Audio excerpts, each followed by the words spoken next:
नमस्कार. एक छोटीशी कथा आहे. या कथेचं मर्म असं आहे की सर्वसामान्य माणसाला सहसा लवकर प्रश्न पडत नाही.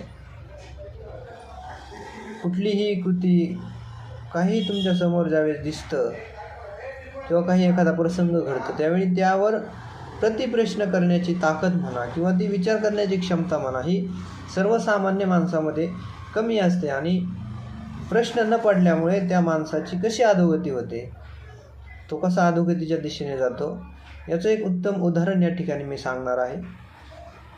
एक छोटंसं खेडेगाव असतं. त्या खेडेगावामध्ये एक रोज सायंकाळी जी मुक्कामी बस येत असते ती बस त्या खेडेगावामध्ये येत असते. त्या गावामध्ये एक भैरू पहिलवान नावाचा एक पहिलवान असतो. ही बस रोज सकाळी मुक्कामाच्या ठिकाणी गावात येते, सकाळी परत ती तालुक्याच्या ठिकाणी जाते, संध्याकाळी परत ती बस त्या गावाच्या ठिकाणी मुक्कामी येते.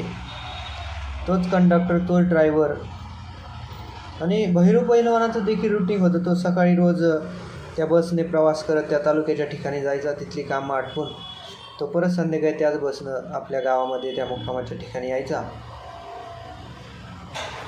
एक दिवस पहिला दिवस असतो. पहिल्या दिवशी जे नवीन कंडक्टर त्या बसला जॉईन झालेला असतो. भैरू पहिलवान एक नंबरच्या सीटवरच त्या ठिकाणी बसलेला असतो. आणि मग कंडक्टर म्हणतो तिकीट तिकीट तिकीट बोला, तिकीट कुठलं तिकीट काढायचं. तर भैरू पहिलवान म्हणतो की भैरू पहिलवान तिकीट काढीत नसतो. आता तो कंडक्टर आपला लुकडा सुगडा गरीब नवीन जॉईन झालेला मुलगा, तो मनात म्हणतो ठीक आहे जाऊ दे, याच्या नादाला लागणं आपलं काम, तो सोडून देतो. दुसरा दिवस येतो. दुसऱ्या दिवशी तो म्हणतो तिकीट तिकीट. भैरू पहिलवान म्हणतो भैरू पहिलवान तिकीट काढीत नसतो. हा तरीही त्याला काही प्रश्न न करता म्हणतो ठीक आहे, याच्या नादी लागणं म्हणजे आपली एक दोन हातपाय काय मोडून घेण्यासारखं आहे. तो त्या दिवशी सोडून देतो. असं चालत चालत महिना जातो, 15 दिवस, 2 महिने त्या ठिकाणी उलटून जातात, पण भैरू पहिलवान काय तिकीट काढत नाही.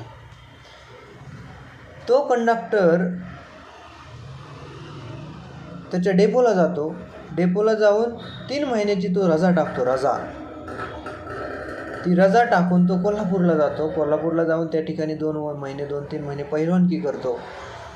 तिकडून आल्यानंतर घरच्यांना त्यांना दूध पिण्यासाठी 1-1.5 लाख रुपयाची म्हैस घ्यायला लावतो. 3 महिन्यानंतर तो आपल्या गावी आल्यानंतर पहिलवान बनून येतो आणि परत ड्युटीवर रुजू होतो आणि त्या डेपोमध्ये मागणी करतो की मला तीच गाव आणि तीच बस द्या. त्याच गावामध्ये तो ड्युटीसाठी परत एकदा रुजू होतो. दुसऱ्या दिवशी ड्युटीवर गेल्यानंतर सकाळी सकाळी भैरू पहिलवान त्या पहिल्या सीटवर बसलेला. कंडक्टर गेला, म्हणला तिकीट तिकीट. तो म्हणला भैरू पहिलवान तिकीट काढीत नसतो. आता मात्र हा गडी 3 महिने कोल्हापूरहून आलेला होता, पहिलवान झालेला होता. आणि मग तो म्हणला कसं काय तिकीट काढीत नसतो. त्याने त्या भैरू पहिलवानाला प्रतिप्रश्न केला की आता मी पहिलवान बनून आलोय मनात म्हणला. त्याने त्याला प्रश्न विचारला की कसं काय तिकीट काढीत नसतो.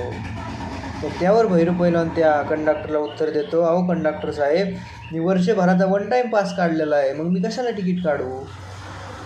हाच जर प्रश्न का तिकीट काढत नाही हा प्रश्न जर पहिल्या दिवशी या कंडक्टरनं त्या पहिलवानाला विचारला असता तर 3 महिन्याच्या सुट्ट्या, 3 महिन्याचं त्याचं ते सगळं दूध खायला आणलेले म्हैस हे सगळं त्या ठिकाणी वायाला गेलं नसतं. म्हणून सर्वसामान्य माणसाला वेळीच प्रश्न पडणं आणि त्या प्रश्नाचे उत्तरं शोधणं किती महत्त्वाचं आहे या उदाहरणावरून दिसून येतं. धन्यवाद.